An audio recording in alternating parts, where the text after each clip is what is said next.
All right, I'm going to go ahead and call this meeting to order. Please rise and join me in saying the Pledge of Allegiance.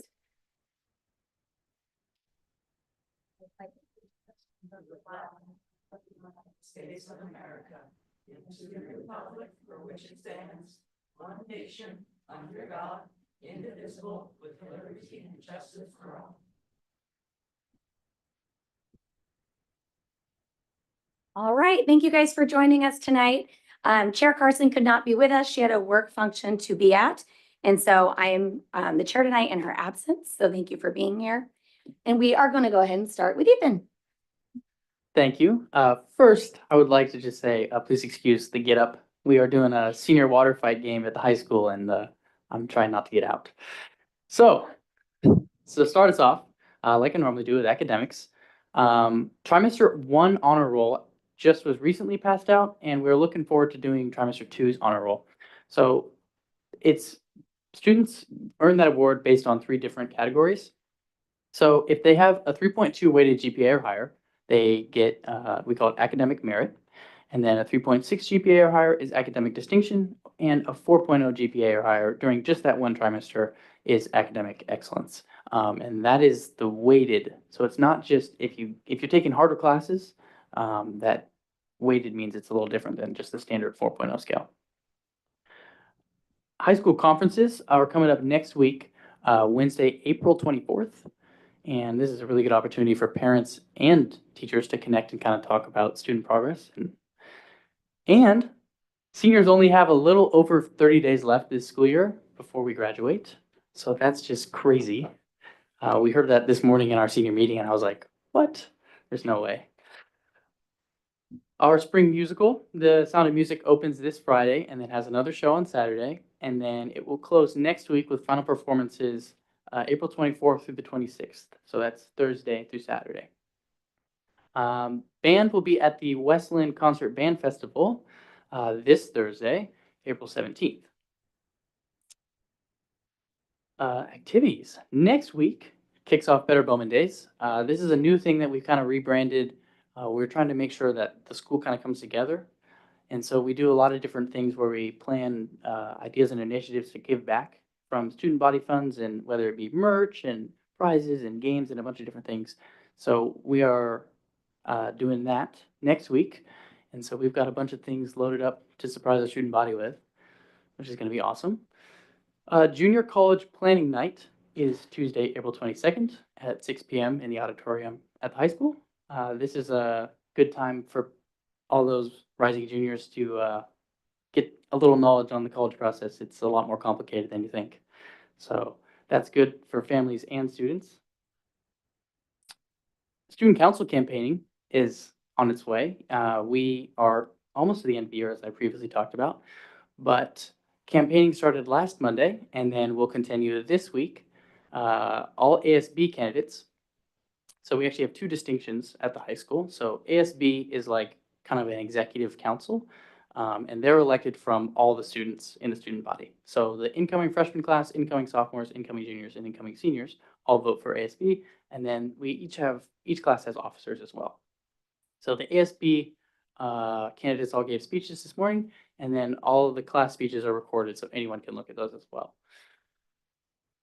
Everyone votes this Friday during homeroom, and then results will be announced right before the end of 5th period, and everyone will kind of be released from class, and then we've got like a little celebration planned. It's going to be fun. We've got a lot more candidates than we usually do, so. And prom is coming up too. So May 17th is prom this year, and we just need to make sure that everyone pays their fees. It's always kind of a rough topic to cover, but if everyone pays their fees, they can buy a ticket to come to prom. Athletics. All spring sports are in full swing, and a lot of our athletes are already seeing great successes. This last Saturday, our track team hosted the T. Smith Need for Speed Invitational, which is actually named in honor of a longtime short educator and former head track coach, Terrell Smith. Both softball and baseball are off to great starts. Softball is currently ranked 1st in league, and baseball is holding 2nd place. Golf was out on the course today competing, and our tennis teams also had matches this afternoon, and so did our boys volleyball team. Yeah, that's all I got. Next, tonight we are joined by several officers from the Sherwood Middle School Builders Club. Caitlin Miller, Doc Clyde, Keegan Petty, Jack Turner, and their club advisor, Amy Christie. Builders Club is the largest service organization for middle school and junior high students with over 23,000 members worldwide. It's a student-led organization where members grow as servant leaders, make connections, and give back to their school and local community. So please give me a hand as I welcome them to talk a little bit about themselves.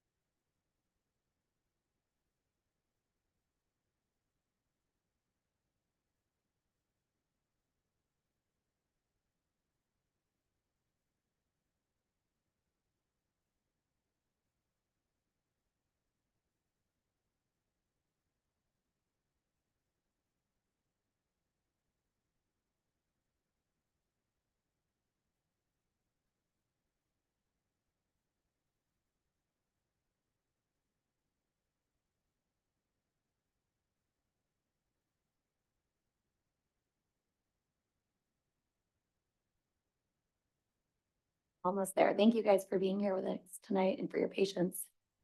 Sorry it's taken us a second.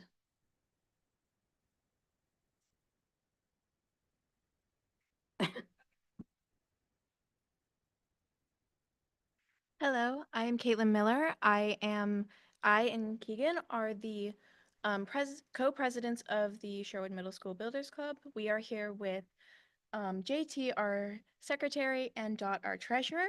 We have been currently at the Sherwood Middle School. This is our second year, and we would like to tell you a little bit about our club and our success so far. I'd like to start with this is an international club hosted in 17 countries, and we are part of the Pacific Northwest District, which has Alaska, Washington, and Southern Canada, as well as Oregon. We choose our activities based on what the international club would like us to do, as well as our community around us.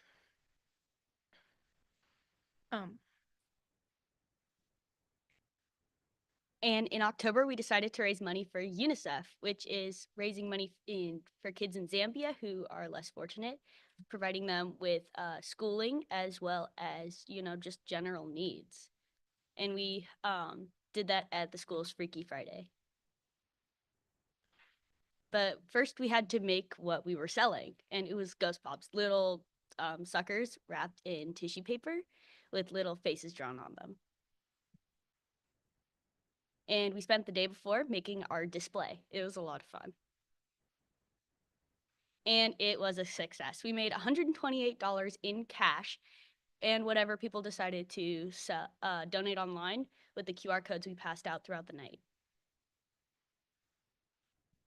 In November, we decided to make red poppies to commemorate veterans that have served our country.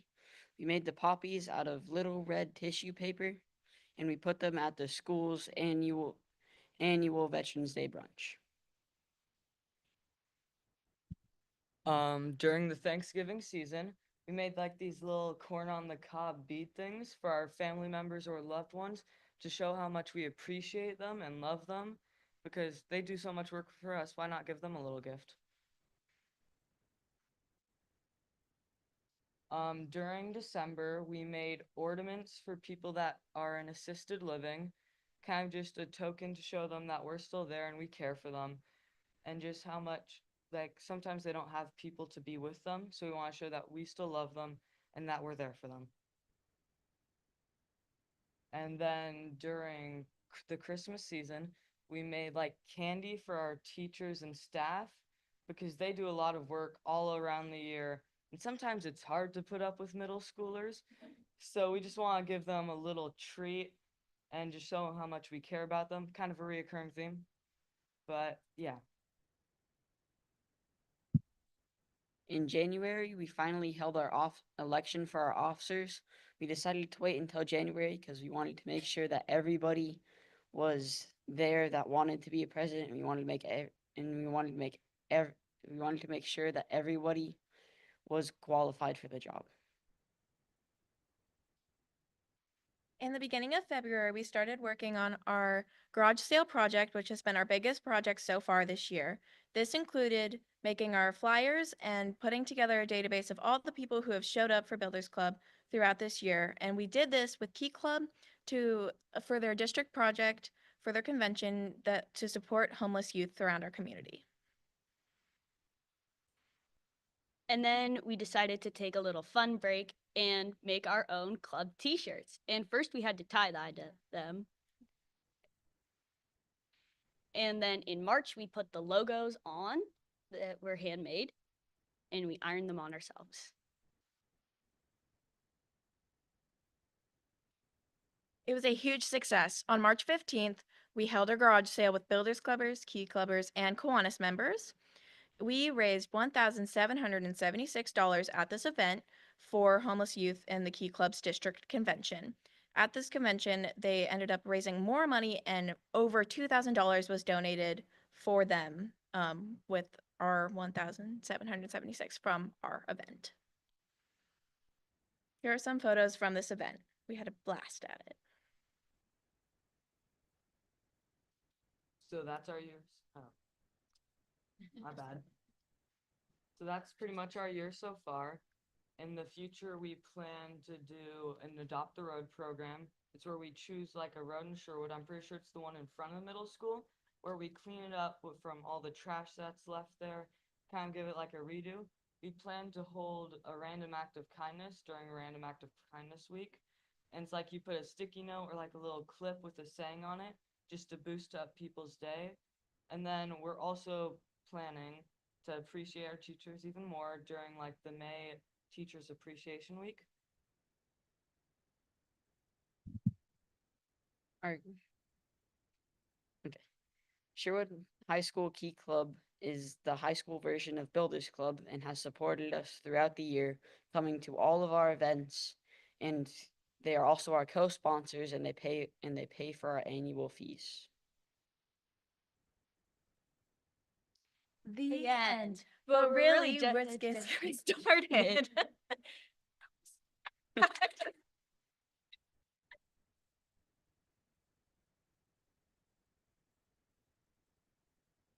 Thank you guys for coming here and presenting tonight. I know that's hard to do. You guys did a really good job.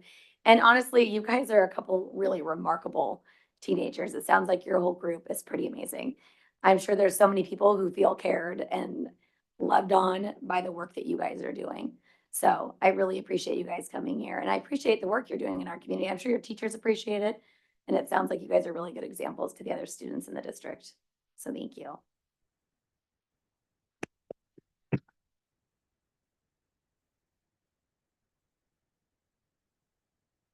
Does anybody else have anything they'd like to share? No? Okay. Oh, I'll yeah. just share quickly. I did Key Club when I was in high school, so it is great to see these things going, and I know how much fun it is to when you get to that mindset of like you're like building joy, right? So it's kind of really cool that it's called Builders Club in the middle school. It's really fun. So good on you guys. And just a quick thank you. I know our high school team, they sure enjoy working with you and your energy. And I'm excited for you for now, but also for the future. So good luck the rest of this school year and in high school. Absolutely. Okay, at this time, if you guys need to head out, you are more than welcome to do that. You're also welcome to stay. Thank you, Ethan, as always. We hope you get out of here successfully. Yeah. Ethan is not here right now. All right, and I'm going to turn it over to Dr. Down for his report. Hey, Ethan, you know how the seniors that sometimes we get to see their kindergarten picture and then what they look like their senior year? I just hope your parents, and I don't know if they ever listen or pay attention to board meetings, but I hope if they do, that they get a picture of you today so we can have that distinction, what you look like coming in as a kindergartner. So, and good luck on the 30 days with Who's Counting. So, Yeah, thank you. So we definitely thank you, and what a joy to hear the students. And I actually wanted to open my time with just a sincere, heartfelt thank you to parents and to caregivers. was thinking about this the other day when I was at a elementary school and helping to welcome in families. And just first of all, helping to get that student to school can sometimes be a challenge. Even if they're like a willing and they want to be there, that can still be a challenge to get them there. But especially challenging if they maybe don't want to be there. And as parents, we ask a lot of you. And I just want to open with saying thank you. Thank you for partnering with us. You make a difference. You know, we ask you to do things like come to conferences and to make sure you stay up on every email we send, or make sure you have your calendar just right and you're navigating life. And as a school district, we want to be good communicators. We want to make sure you have good information. I know our staff care deeply about that. And I wanted to take a moment to sincerely thank you for your efforts. It makes a difference. If you have only one kid in our district, it's awesome, and your experience is probably through them. If you have multiple kids, from my own personal experience, they're all different in my house and in really good and fun ways, but each of them needs something different. And so I want to thank our parents and their efforts. And I know our board members are our parents, and I want to thank you for navigating all of the volunteer work that you put in. One of the things that sometimes can be a challenge for parents is when we have professional development days, where I'll sometimes get questions from community members or parents that say, so gosh, that was hard. We had to try to figure out how to get some coverage and how to figure out how to make that day work. And we are greatly appreciative. Our staff wants to continually get better, and we want to model being a lifelong learner. And so we recently had a professional development day where I just want to let everyone know the thoughtfulness and the energy of our administrators and teachers and staff that went into that planning was incredible. Every professional development day, I have a goal to ask our team. I'm looking over here are we going to get better and move closer to the mission of inspiring a joyful community of learners today? And if so, how are we going to do that? And I really was impressed. I had an opportunity to be a part of all three levels and to be part of specialist meetings where we had a lot of teacher-led professional development. We had a lot of support for some ongoing initiatives, and we had some new conversations. So it was kind of the right mix. And whenever you think about adult learning, it's not too dissimilar to thinking about supporting students. It's got to be relevant. It's got to have some, goals and some action out of it. And so often our administrators work really hard so a teacher could say, I can take that back to my class tomorrow and do something and to try. It's also really hard from a district level perspective. I need to be thoughtful and careful to not always be throwing new things at them, right? Oh, I just was reading about this. I just did this. I just did that. And we want to make sure that we've got a long-term plan and what we're doing fits into that. So as we think about supporting our strategic design together and building that for the first time, that's really on the top of my mind. And I wanted to just express that to you three tonight to let you know my commitment to that. Want to celebrate our bus team. And I had a chance to meet with SIPOL this week. Want to let you know something amazing. Not this week, that would be today. It was last Friday. We, for the first time, and maybe we can count in Sherwood history, that we are all hired up in our bus department, led by our director, Casey, and their entire team, which builds joy over there, and worked really hard at recruiting others to come drive and to be a part of our team to make sure kids have that first smiling adult that they get to encounter that's on our team is often the bus driver. And at this particular time, we also have the most extreme need for after school co-curricular activities. It's called springtime. And often that driver is called upon to say, you need to get someone to this field, and mid-route, the weather doesn't cooperate. Today turned out to be a pretty good day. I think what we've experienced, that those drivers are really leaning in, and they often are lined up with a team or two, and they really get to know them. And it is awesome to watch. And so I had an opportunity to go thank them personally, also just spend time, and their entire team, from routing, dispatch, troubleshooting, mechanics, everything. They're just excited. And so I wanted to share in that celebration with you. And if you've been in the district for a while, you know it's not a little thing what I just mentioned. So we're excited about that. We are paying close attention to what is going on in Salem with legislation. with the legislators. There's a lot of significant moves that are could potentially impact our school district and also our state as it relates to any funding that we receive, as it relates to certain policy work.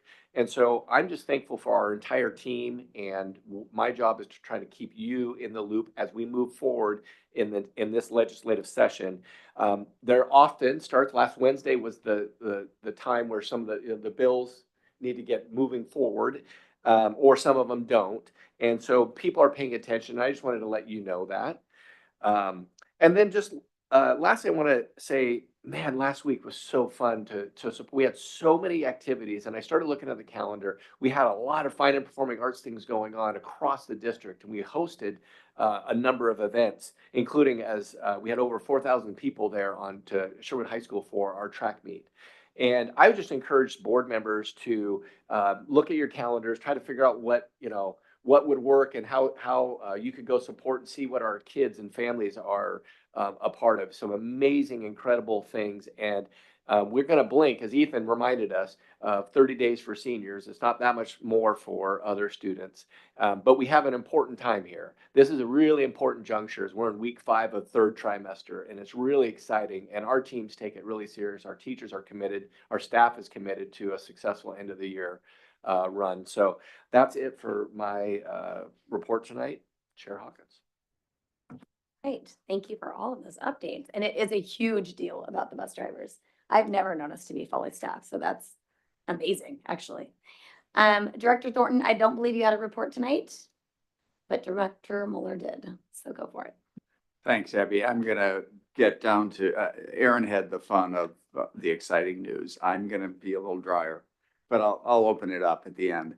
So I am the board member who is actually had the privilege to be on the strategic planning committee. And just a quick explanation. It's a group of people, educators, teachers, students, parents, one board member, and Marlene and Aaron guiding us to devise a strategic plan for the Sherwood School District. It's an upgrade or a redo from 2016. It's going to be a document that will be very exciting.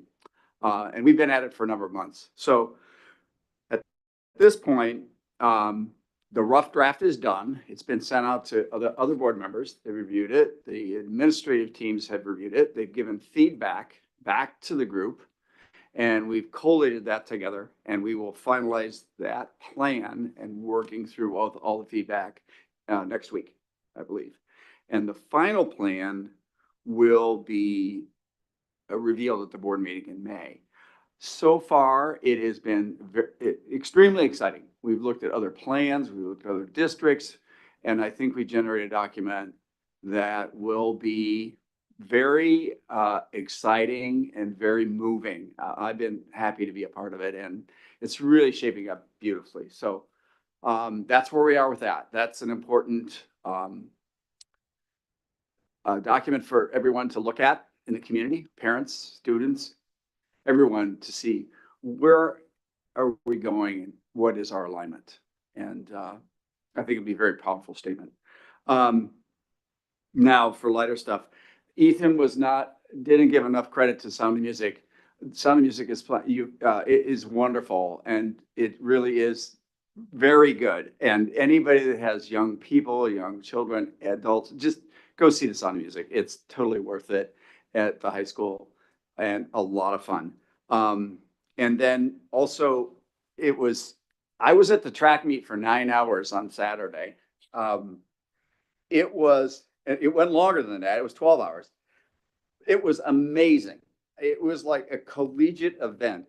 I never saw so many goofy kids having fun and just athletes who were serious, because there's some serious competitors there. It was this blend of just a wonderful day, beautiful weather, so exciting, and yeah, it was wild. And a track meet is always fun to go to for an hour or so, if anybody's interested in track. The Mixolydians performed, and they did extremely well in the Rose City Sing-Off. That was the same time of the track meet, so parking was a nightmare. They were third, and they got the best vocalist. So some of these things we don't hear about, but there's so much going on in the spring. Softball, amazing to watch the girls if you get a chance to do that. So any opportunities, please go, and everyone is welcome. It's so much fun. So that's all I have. All right, thank you. You've been busy. We love that. All right. I don't typically use my report time to share out information that is personal to me. But this evening, I have decided to share something that has impacted me. And I did take the time to write it down because I want to be accurate when I'm speaking about what's gone on. Several weeks ago, Callie Ross contacted me to introduce herself and explain why she was wanting to run for a position on the board. It was the first time I had ever spoken to her. She shared a little bit about her life as well as her future goals for this district. She told me she looked forward to working with me if she got elected. She followed up by saying she was running in seat 2, which was the empty seat, and told me she felt I had earned my position with the work I had done over the last 4 years. I told her she was welcome to run in any seat, but I appreciated the kind compliment. A few days later, she filed to run in the open seat as she indicated. About a week and a half later, just as the deadline approached to file, Callie withdrew her application for seat 2 and chose to reapply in seat 3 and instead run as my opponent. Several community members reached out to me who had noticed the last minute change and wondered what had happened.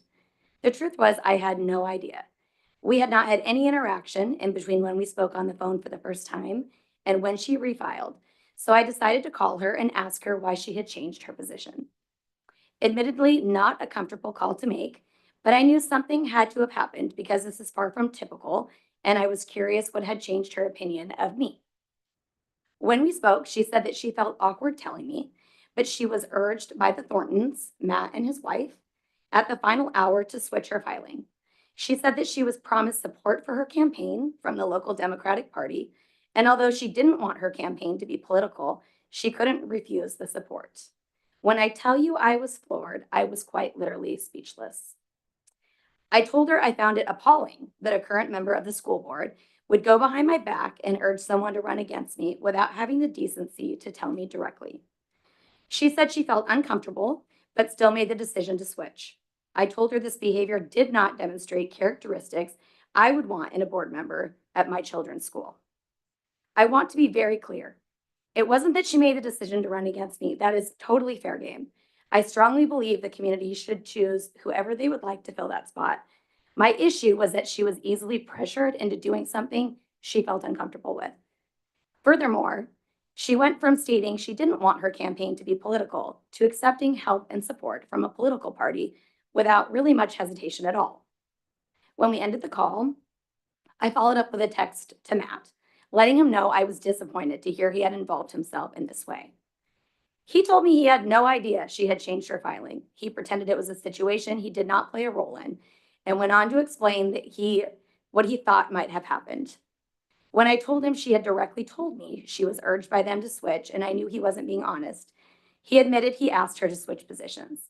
He told me that he personally felt I was a great board member, but that the local Democratic leadership was concerned that I would wage culture wars in our district should I get reelected, and asked him to make the call to Callie.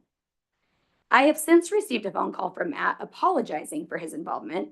Despite admitting his role in asking her to switch, he oddly claims he had no desire to be a part of this.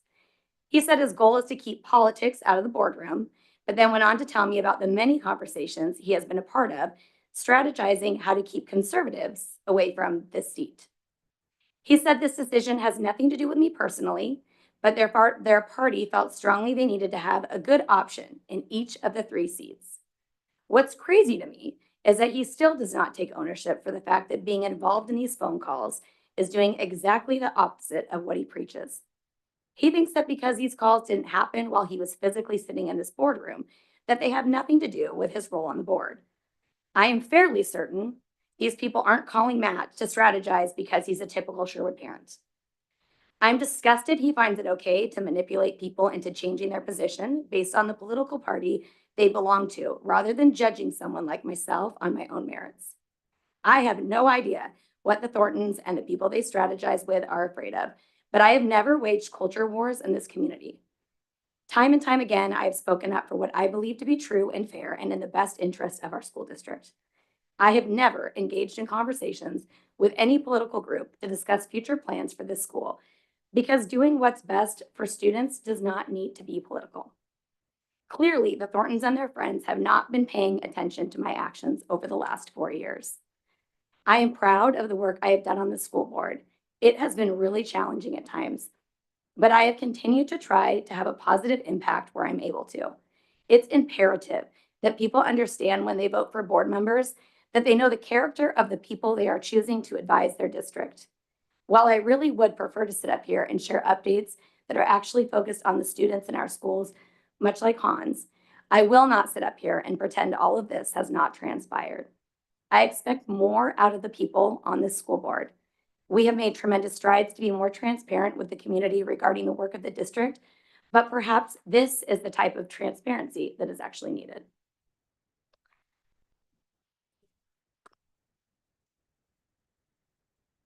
It's actually not okay to make a response at this time. It's not the appropriate time to make this response. Okay. All candidates the next day, tell them that they're campaigning. That was inappropriate. I was not prepared to be berated over the phone, and I was not prepared to have a response. Okay, I'm going to dismiss this comment because right now is not the appropriate time. Callie, you are being very disrespectful.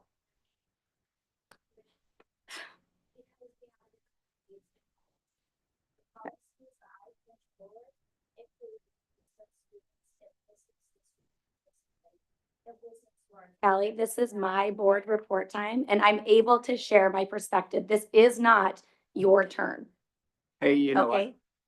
Can It I just say frankly something? isn't. Can I just say something, please? Out of respect for everybody, yeah, sometimes the rules are odd, Kelly, I'm sorry, but really, you can't really respond. I think this is a topic that will generate a lot of enthusiasm everywhere. And I hope we can leave it at that tonight and respectfully say statements have been made and there will be repercussions and conversations. And, I get it. It's very emotional. I understand. But I would please ask that you sit down and try not to. Thank you.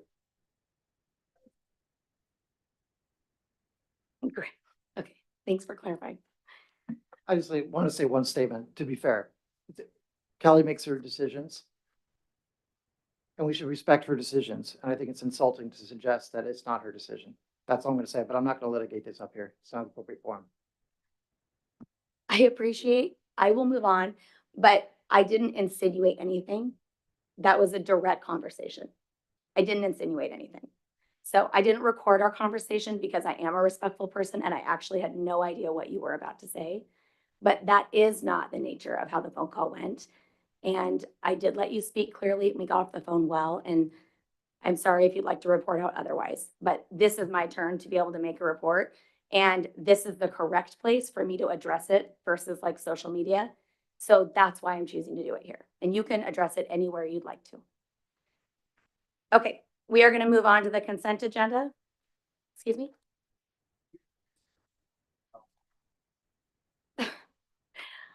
I think I am allowed to address what happened to me personally right here. Okay, Okay, so Okay. once again, I'm gonna step in as the middle guy. go for it.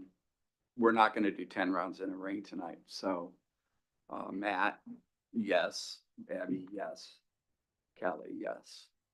I have heard all the words. So let's leave it at that at this point in time and move the meeting along. Thank Right. you. We're going to Thank move you. along to the consent Thank you. agenda. So is there a motion to pass the consent agenda as presented? I motion to pass the consent agenda as presented. Wonderful. Is there a second? I'll second the motion. All those in favor say aye. Aye. Aye. Opposed? Motion carries 3-0. All right, the next part in the meeting would typically be public comment, but we do not have any public comment for this evening. So we will move on to elementary science instructional materials, and Marlene Carroll will introduce our team. All right, good evening. Okay, so we're going to talk a little bit about the elementary instructional materials for science and that recommendation.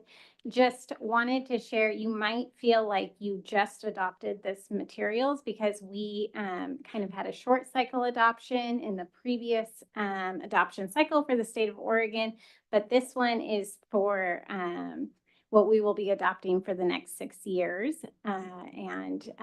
Millie, our Director of Curriculum and Instruction and Academic Programs, is going to kick us off. And then we have Jenny Larson, our Teaching and Learning TOSA, and Emily Smith, our one of our teachers at Hawksview Elementary. So go ahead. And just I'm gonna give Danny just a second to get it pulled up.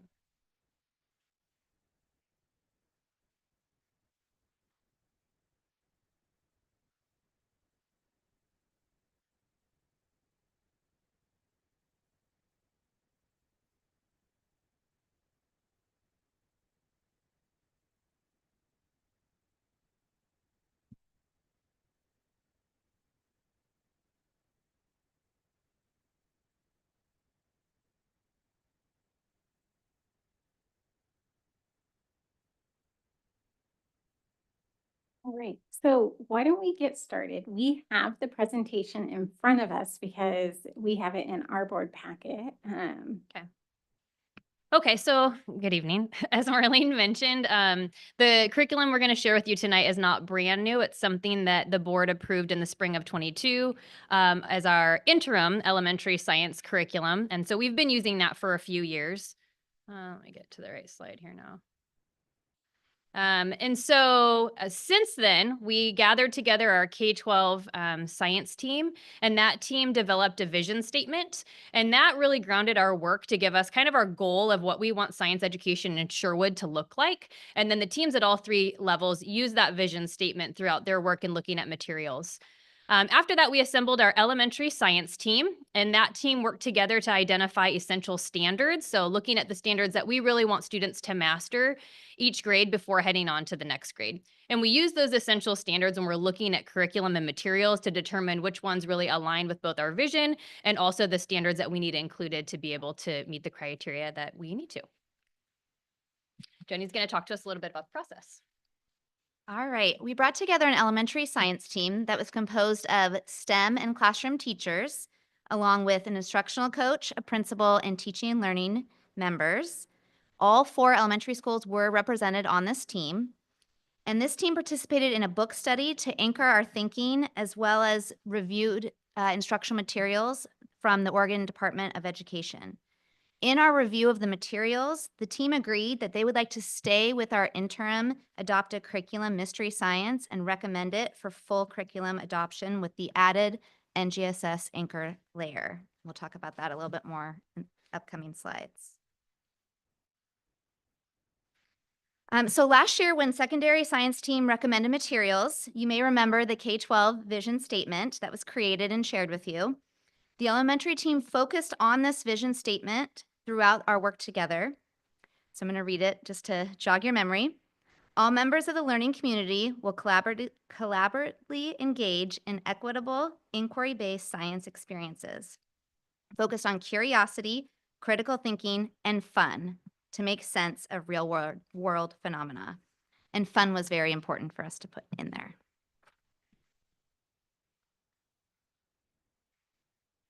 Our book study was Ambitious Science Teaching.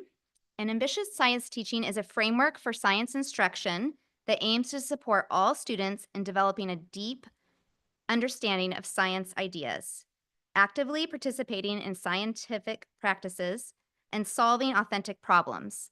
It emphasizes creating rigorous and equitable learning experiences by focusing on how students learn and build knowledge together.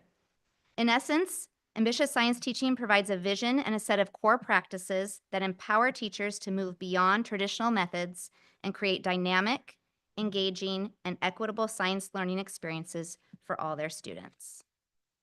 And we have a teacher that's going to share. Yeah. But you have to sit through mine first, right? So the reason we did this book study was because this really links to our vision statement and the kind of instruction that we want to have in our classrooms, but also it really develops the kind of learners and the skills that we want our students to walk away with. So this was really kind of grounding our work again for what we wanted to see in a curriculum. So a little bit about mystery science. So mystery science is aligned to the NGSS standards, the next generation science standards. And we currently use mystery science in our classrooms, but the key difference this year, if we move forward, is the anchor layer. And the anchor layer has real world phenomena that students are engaging with to try to build explanation. So for example, in first grade, one of the phenomena is, why do the stars come out at night? And so that's kind of the key question that centers the unit. And then throughout the unit, students are exploring that. So they build an initial explanation. And then throughout the unit, as they learn more about those scientific concepts, they refine and revise their explanation. And at the end of the unit, they have an opportunity to engage in a performance task where they're applying that same knowledge to a different context and a different challenge. So what's really cool about mystery science is we're not just memorizing facts anymore, like maybe some of us did when we were going to school, but they're really thinking critically and they're making their own hypotheses and then they're adjusting those based on the learning that they're doing and then applying them in different contexts, which is really the kind of skills we want to give our kids long term. So next you get to hear from Emily, who is a second grade teacher at Hawksview. Hi, and I get to share with you some examples. I get the best part. I get to actually teach the kids. And I'm up here because I love mystery science. I love teaching it. I love interacting with it. This is an example of the anchor layer that we're currently doing in my classroom. So the big question is, why is there a super bloom in Death Valley? Once every like 7 or 8 years, there's a big super bloom. And then each lesson that we do anchors back into that question. And so we've studied seed dispersal and how animals relate to that. And each time that we study something new, they bring it back and link it back to that big question. Last year when I was teaching this, there was a big flood in Death Valley and people were kayaking in there, which was really neat. And so we got to see in real time what was going on. Some of the questions that my kids have come up with, not with this set of lessons, but with mystery science. One of the kids asked me one day, so we were studying elevation and heat and temperature and climate, and he said, well, if it gets hotter, like towards the equator, because it's closer to the sun, then why at the top of the mountains isn't it hotter? I said, I don't really know. And he said, as heat is rising, if heat rises, right, we're studying that and how water evaporates and heat rises, then why isn't it hotter at the top of the sun? And mystery science is linked to the guy that founded it, Doug. And so I said, I don't know, let's ask Doug. And so there's just this constant stream of connecting questions and interacting, and the kids go, well, if heat rises and the clouds are evaporating, they go up in the sky, what keeps them in the sky? Why don't the clouds just go out into space? And so they love it. I love it. Dr. Downs, you were talking about what brings our kids to school. Fun brings our kids to school. Like this curriculum allows us to play, to have a good time, but it also, I know that I'm filling in all of my science standards, that I'm doing the right things, that I'm teaching them how to read, that I'm teaching them how to write, I'm teaching them to make real life connections.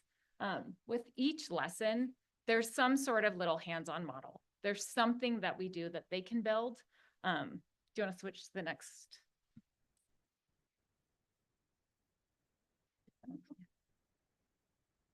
There you go. So this is an example of how we use a drawing as a model. And one of the big things in our book that we studied was that kids need to constantly interact with this anchor phenomenon.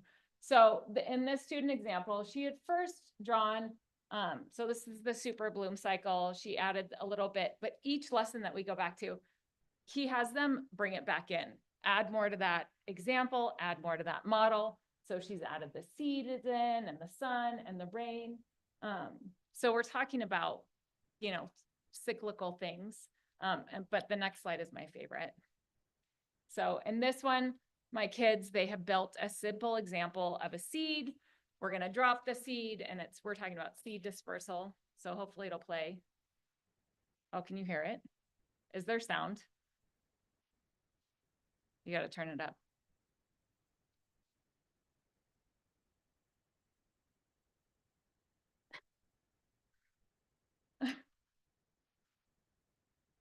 It's all right. You can barely hear it, but you can hear their excitement, right? So they've got their seed, they're dispersing them.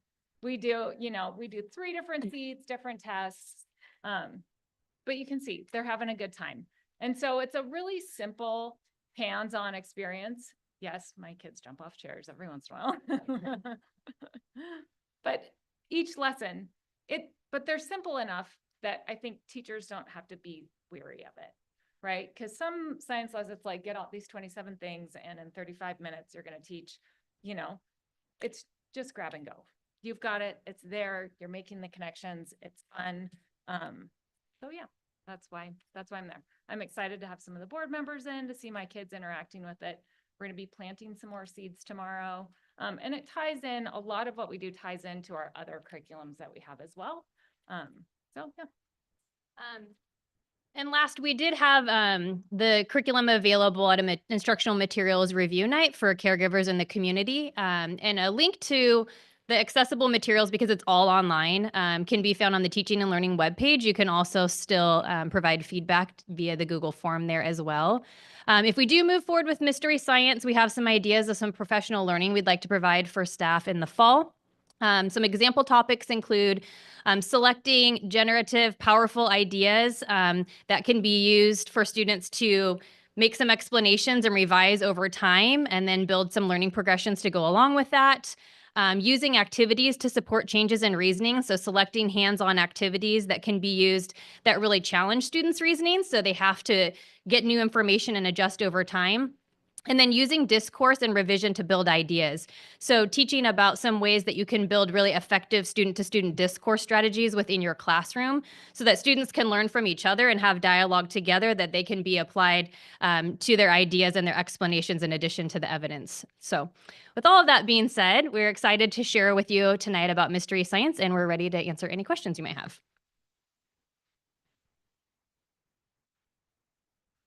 Yes, that was a great presentation. I really enjoyed it. I'm intrigued by the whole twist in the science, particularly elementary level. So what struck me in the presentation also, and I'm sure there's got to be something that you didn't mention, but you could tie this into almost all the other disciplines. History, looking at it through a historical lens at some of the concepts, literature. So it seems very amenable to that. Are there avenues for that to do, as you mentioned, all these disciplines will simultaneously be addressed? It seems to me it's very possible. I see a lot of heads shaking. So Yeah, I think that's true. And actually, Emily was telling us earlier today how she's doing some writing through, so it's really integrated to the reading and writing and the science and all of that together. But certainly the approach can be applied in a variety of disciplines. Absolutely. Sure, like we're studying plants right now, right? And one of the driving questions that my kids wanted to know was, how do we use plants? Do we use plants to heal people? One of the kids, my mom has an aloe vera plant. How do they hurt people? And so we kind of have been looking at like how have plants been used over time. So it leads to historical thinking, stuff just like that. I'll just quickly comment. I got to see a little bit of the curriculum on the curriculum night, so thank you guys for doing that. I appreciate it. And then I think Emily, I'm seeing your classroom tomorrow, I Yeah. believe. Yeah, so I'm excited to see this in action. This looks really fun. Yeah, it's Yeah. fun. Cool. All right. Thank you guys for being here tonight and sharing your presentation with us. We appreciate it. All right. And up next, Marlene Carroll will present about the integrated programs application.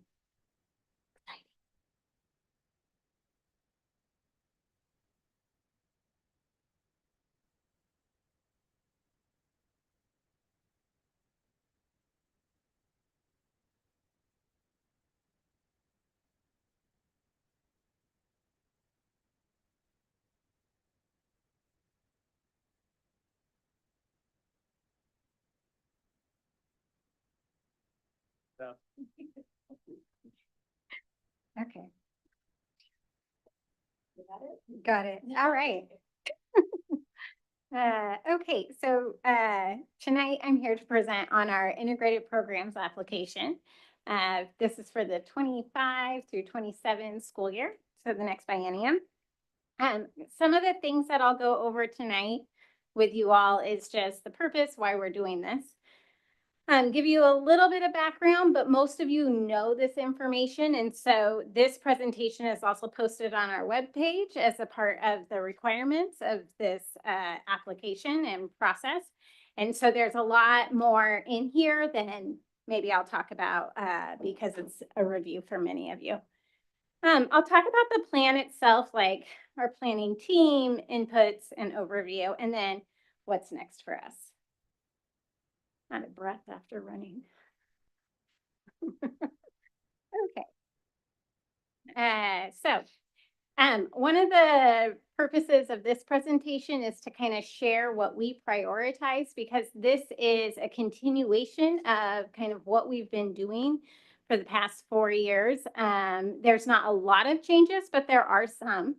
It's also an opportunity after this, there's an opportunity for public comment on this plan specifically. If somebody read it during the week-long prior posting of this presentation, then they might want to give public comment on it. And then one of the most important parts of the legislation and the statute is that we need board approval before we're allowed to submit it to ODE. Okay. As you may remember, the integrated application is to align different programs. And so previously it was to align 6 programs. Now it's to align 9 programs. And if you can't see that writing, it's our continuous improvement plan, our student investment account, our high school success act, the Career Connect Learning, and Technical Education Funds, CTE, our Early Indicator and Intervention Systems, our Everyday Matters Act, that's attendance, Federal School Improvement, and then Early Literacy Success School District Grants, which is more recent. And in the presentation, we have all of these outlined and kind of what an explanation of each of those are. I'm not going to go into those because I have shared those with you, I think, every year, but it is important for our community to know what each of the programs are, and that's why we have it in this presentation, which will be available on our webpage and a hard copy at our district office. If you do have any questions about these, please let me know, but they are the ones I just read off to you.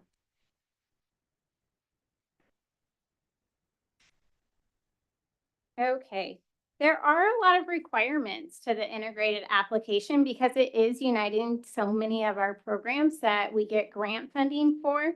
And with grant funds, there generally is requirements that go along with them. So some of the requirements are the use of an equity lens as we go through it. We have to do a community engagement. We do a comprehensive needs assessment. We look at potential impact for our focus group students. So we're really looking at our student data, who isn't being served by the district, who is, and what that looks like, and how to improve outcomes for students who maybe are considered focal group students. We get input from our Equity Advisory Committee. We look at recommendations from the quality education model and that report and try to strive for that, even though we're not fully funded in Oregon to get there. We still look to it as a target for us. And then we look for our recommendations from the statewide Student Success Act plans that are released by the Oregon Department of Education. And then we participate in a CTE consortia. And so they provide us input on like what our local industry partners want or different workforce that will come around in Sherwood. So if there's a need for construction within the region, then they would let us know, and we might want to put some of our funding towards that, for example.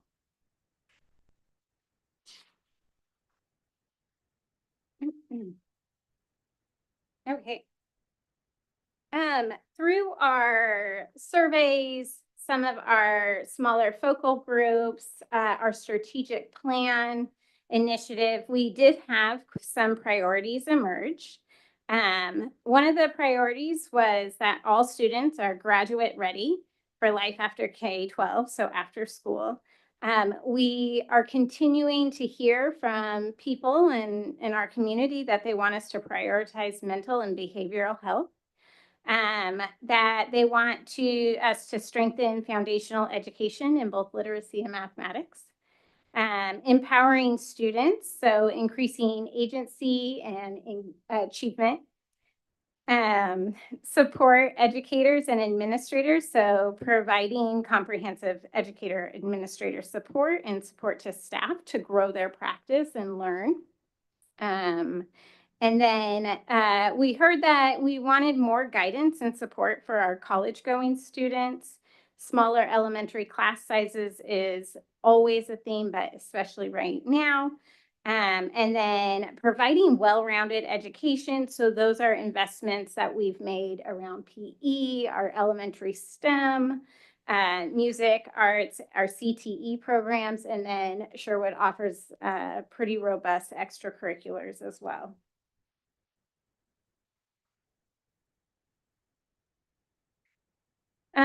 So once we prioritize our work, we really look at outcomes, and our intended outcomes are that all students will graduate Sherwood High School with agency and competence in order to be prepared for future success.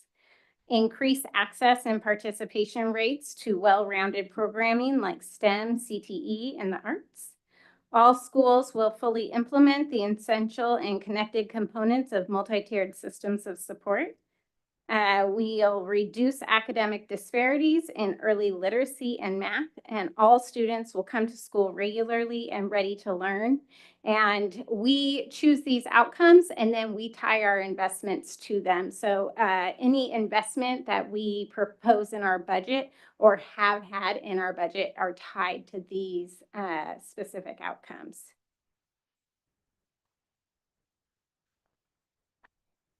I didn't list all of the investments that we've made from these programs, but this is pretty comprehensive, or from our previous budgets and funding in integrated programs. So you can read these, but I'll just highlight a few. At our high school, we have a college and career TOSA, and she really works with our industry partners. We are getting work-based internships, and we are finishing our CTE pathways because of the work that she's doing with our community. We have our instructional coaches at the secondary level funded through these programs. All of our school counselors are a part of this integrated programs, and so they're funded through that. We have special education coordinators. Elementary wellness room staff are funded through integrated programs. CTE teachers, behavior instructional assistants are funded through this work. We have band teachers, our K-8 STEM teachers.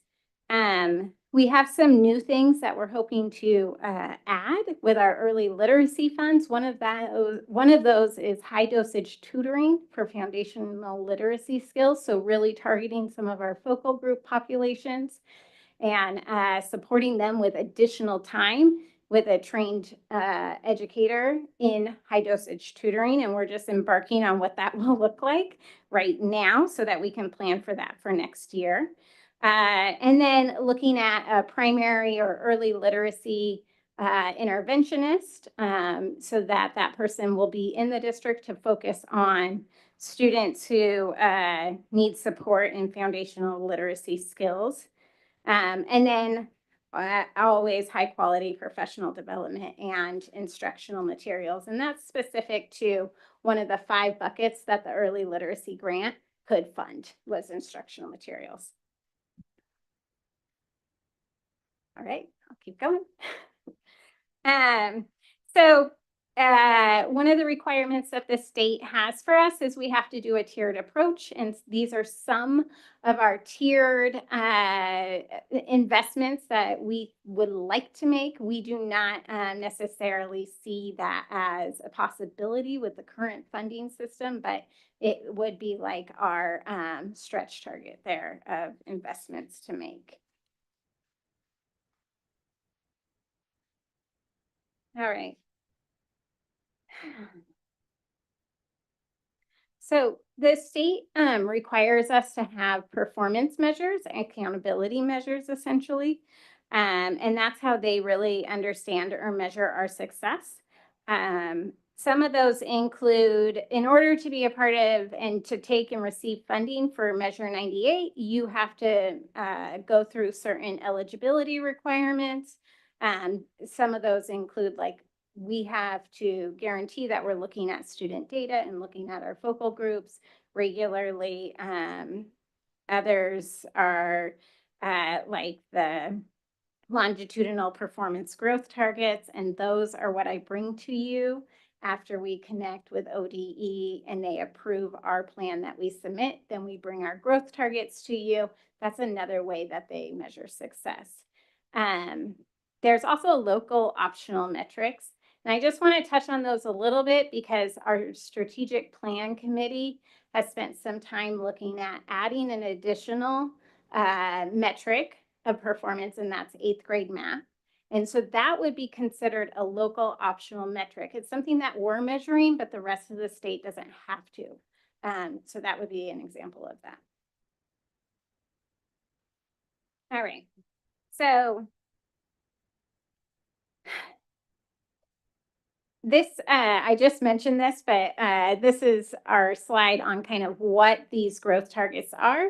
They're co-developed by ODE and us. We have already met with our ESD partner to kind of co-develop what these look like. When we submit our plan, we'll also submit our draft of those. ODE can they'll then meet with us, and then we'll talk about it. Sometimes they adjust them in that conversation with us. Sometimes they accept them as is. Once we have those, I'll come back to you with what those look like, because you're required to also review those and then approve them.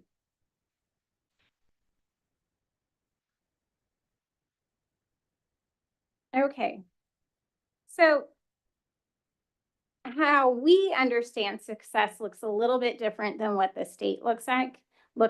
And we have some goals for ourselves that we're hoping these would be essentially a draft of what our growth targets would look like. These might not stand as is, they could get changed.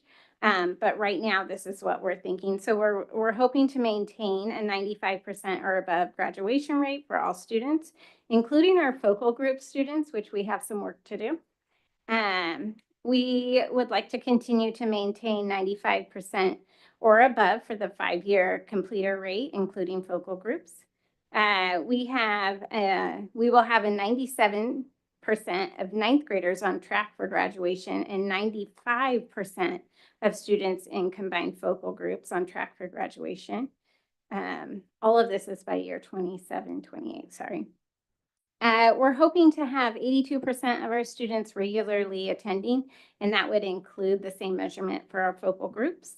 And then we are also looking at having 66% of our students meet or exceed the state English language arts assessment, the SBAC assessment, and 60% for our focal groups.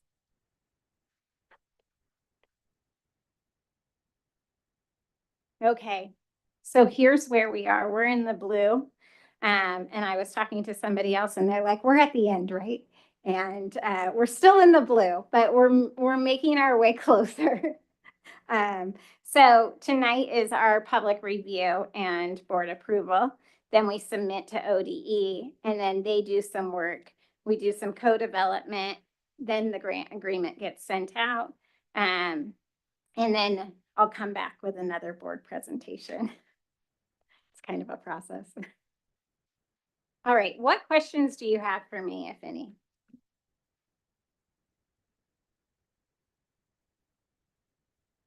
Marlene, as usual, you're above my pay grade, but I'll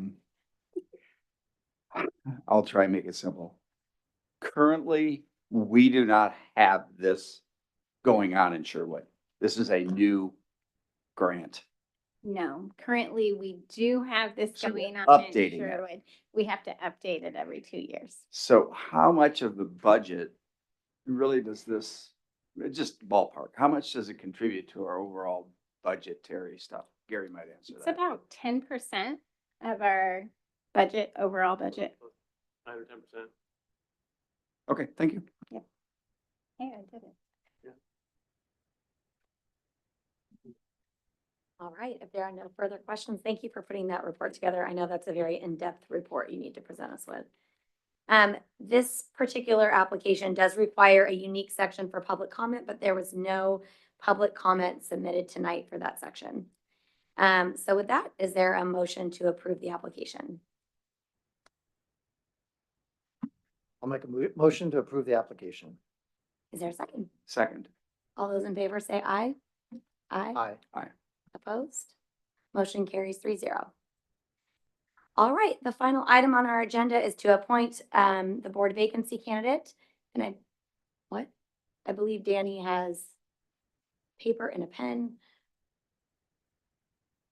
We're going to write down our choices and pass them to Danny. And then I believe Danny is going to read the votes aloud. Thank you.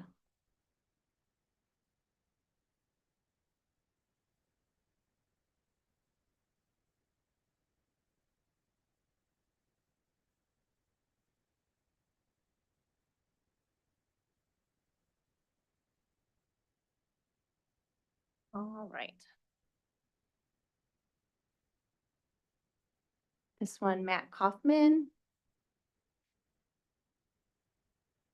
This one, Matt Kaufman. And this third one, Matt Kaufman. All right, we take a motion to approve it. Is there a motion to approve Matt as the next board candidate? Motion to approve Matt Kaufman as next board candidate to fill the vacancy. Thank you. Is there a second? I'll second the motion. All those in favor say aye. Opposed? Motion carries 3-0. Sorry, we don't do that a lot, so it's kind of clunky. All right, congratulations, Matt Kaufman. Welcome to the board for the next 2.5 months. All right, the next meeting of the board will be held on May 19th, 2025, and this meeting is adjourned.